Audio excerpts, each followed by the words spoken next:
dan Swarga Loka, kembali lagi di Rabipindo, rangkuman berita seputar Indonesia. Kembali lagi bersama aku Danisha Dan aku Daiva. Kali ini kami berdua menyuguhkan berita terbaru yang gak cuma informatif, tapi juga inspiratif nih buat kalian semua. Wah, gimana nih kabar Sobat Swarga Loka pada hari ini? Semoga diberikan kelancaran dalam menjalani aktivitas hari ini ya. Karena kita bakalan bawain berita yang up to date buat kalian semua. Betul sekali Dani. Dan untuk Sobat Swarga Loka, jangan bosan-bosan ya Sobat Ducapil dan Swarga Loka buat selalu tontonin kita berdua nih. Ya pastinya gak bakal bosen sih, karena ada aku yang jadi hostnya. Iya ya, boleh. Nah, Oke, Sobat Swarga Loka, di Rabipindo kali ini kami hadir dengan ulasan berita dan info terkini yang informatif banget. Jadi ikutin terus ya rangkuman momen-momen menarik minggu lalu yang pastinya menambah pengetahuan buat kalian loh. bener banget. Jadi tanpa berlama-lama lagi, kita langsung aja kali ya ke berita pertama. Let's go dah.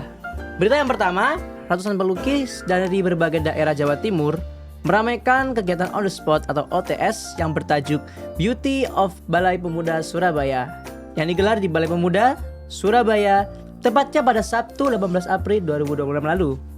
Acara ini digelar oleh Sanggar Merah Putih dan menjadi ruang berkumpul para seniman untuk melukis secara langsung di lokasi sekaligus menikmati suasana kota yang artistik.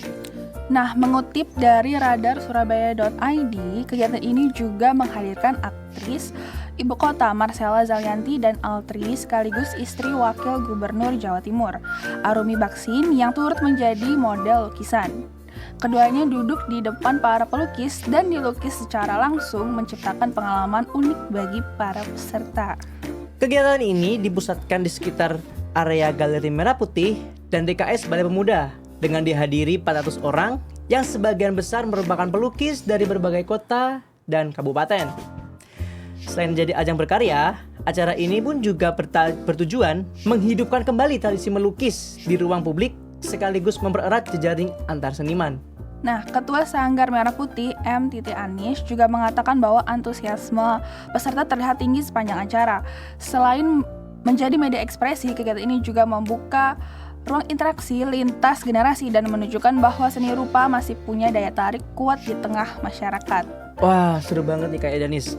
Kayak kita tuh melukis langsung di tempatnya gitu. Iya, apalagi ada figur publik tuh. Jadi makin hidup gitu suasananya. Betul sekali. Ya, semoga event-event kayak gini sering lah diadakan di Surabaya. Setuju biar seni kita tuh makin dekat sama masyarakat. Betul sekali. Oke, kita next ke berita selanjutnya ya.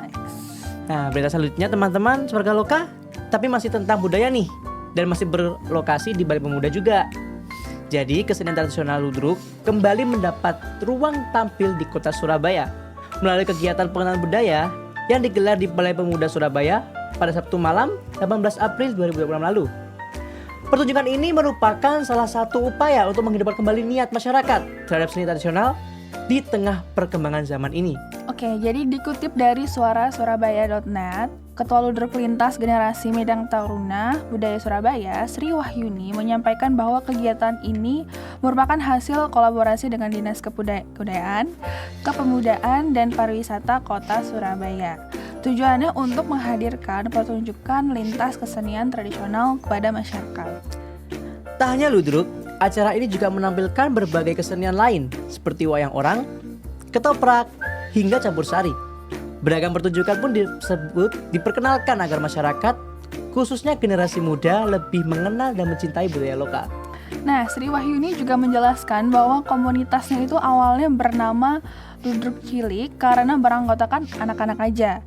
Nah, seiring waktu, komunitas tersebut berkembang menjadi Ludruk Lintas Generasi, mengikuti pertumbuhan para anggotanya yang kini tetap aktif melestarikan seni tradisional. Nah, ini tuh keren banget ya, seneng deh kesenian lokal tuh masih terus dilestarikan sampai sekarang, Deva. Betul sekali Danis, semoga dengan adanya pertunjukan ini semakin banyak yang tertarik untuk nonton dan belajar budaya lokal, utamanya para anak muda nih. Nah, setuju banget, biar seni tradisional tuh nggak hilang ditelan zaman. Oke, Sobat Swarga Loka, kita beralih ke berita selanjutnya.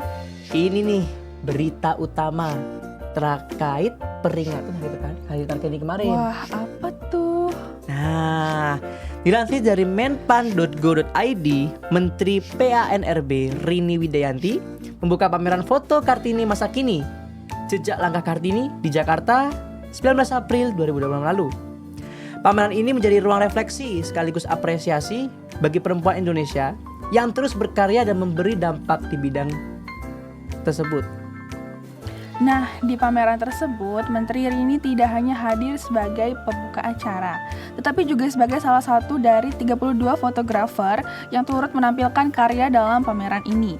Ia menampilkan 2 karya fotografi yang menggambarkan aktivitas membatik yang dilakukan para wanita, yang merefleksikan ketekunan, nilai budaya, serta peran perempuan dalam melestarikan warisan tradisi.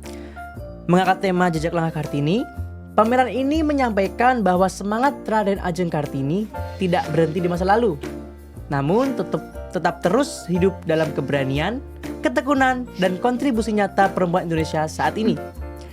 Menteri Rini pun menegaskan bahwa perubahan besar seringkali berawal dari langkah-langkah kecil yang dilakukan secara konsisten.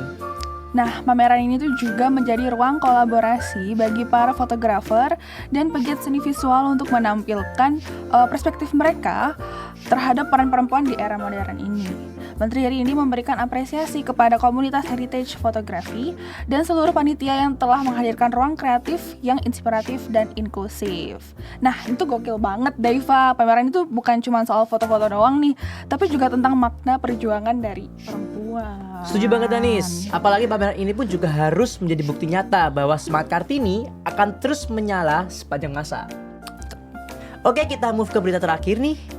Pemerintah Kota Surabaya masih menonaktifkan sementara sebanyak 147.545 kartu keluarga yang tidak ditemukan dalam survei data tunggal sosial ekonomi nasional atau DTSEN. Nah, Kepala Dinas Komunikasi dan Informatika Diskominfo Surabaya, Edi Kristijanto, menyampaikan bahwa per 31 Maret 2026 terdapat 148.537.000 kartu keluarga yang dinonaktifkan sementara karena tidak diketahui keberadaannya dalam survei DTSEN. Setelah diumumkan ke publik sejak 1 April hingga Jumat 17 April 2026, sebanyak 992 kartu keluarga tambahan telah melakukan konfirmasi. Dengan demikian, jumlah kartu keluarga yang masih dinonaktifkan kini tersisa 147.545.000 kartu keluarga. Nah, sebelumnya Pemkot Surabaya pun sempat merilis angka awal sebanyak 181.867 KK dalam konferensi pers di Gedung Ex-Humas pada 19 Februari 2026 lalu. Sejak saat itu hingga 17 April 2026 tercatat 34.322 KK telah melakukan konfirmasi secara kumulatif. Artinya, dalam kurun hampir 2 bulan terjadi penyusutan yang data lebih dari 34.000 KK meski masih menyisakan 147.545 KK yang belum terverifikasi dan tetap berstatus non-aktif. Nah, dilansir dari ermoljatim.id, Pak Edi menjelaskan bahwa Pemkot Surabaya masih membuka kesempatan bagi warga untuk melakukan konfirmasi. Pembaruan data juga dilakukan secara berkala setiap 3 bulan. Wah, ternyata masih banyak juga ya data warga yang belum terverifikasi, Diva. Iya, tapi at least sudah makin banyak juga lah masyarakat yang semakin sadar. Betul. Makanya penting banget buat kita untuk segera konfirmasi biar akses layanan nggak terhambat. Nah, sahabat Loka, berita tadi menutup episode Rapipindo pada kali ini. Semoga informasi tadi menambah pengetahuan dan kesadaran kita bersama seputar perkembangan berita terkini di Indonesia. Biar teman-teman semua nggak ketinggalan informasi, ikuti media sosial di Dukcapil Surabaya di bawah ini ya.